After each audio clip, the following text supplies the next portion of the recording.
নমস্কাৰ। কৰ্ণাটকৰ মহীশূৰৰ সাহিত্য চৰ্চা মঞ্চ পোহৰ জোনাকীলৈ মই ডুমডুমাৰ পৰা জোনালী ডেকাই আন্তৰিক শুভেচ্ছা জনাইছোঁ। লগতে মোক এই মঞ্চৰ মজিয়াত এটি কবিতা পাঠ কৰিবলৈ দিয়াৰ বাবে ভাতৃপ্ৰতিম মুক্তিমূললৈ আন্তৰিক ধন্যবাদ তথা কৃতজ্ঞতা জ্ঞাপন কৰিছোঁ। মোৰ কবিতাৰ শিৰোনাম ভোক। মোৰ ভোক অনন্ত, তোমাৰ দৰে মোৰো জন্ম একেই।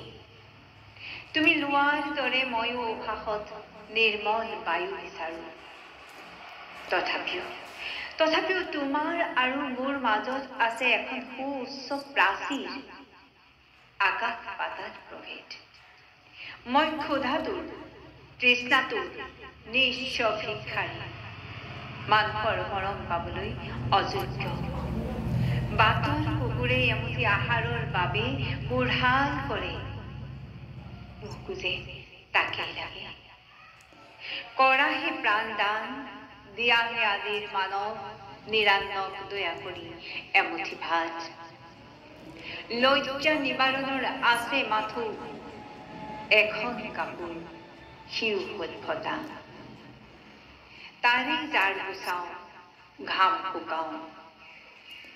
হে ২০ শতিকাৰ মানৱ, আধা খাই আধা এৰা ভাতমুঠি, আধা খাই আধা এৰা ভাতমুঠি কুকুৰলৈ দলিওৱা ৰুটিৰ টুকুৰাটো কুকুৰক নিদি যদি দিলাহেঁতেন মোৰ ফালে ছিঙি, ধন্য হ'লহেঁতেন জীৱন আমাৰ। ক্ষুধা নিবাৰণৰ নাই যে সমল, ক্ষুধা নিবাৰণৰ নাই যে সমল। ভোক দি কৰিলা সৃষ্টি কাঙালৰ, ভোক দি কৰিলা সৃষ্টি কাঙালৰ। ধন্যবাদ।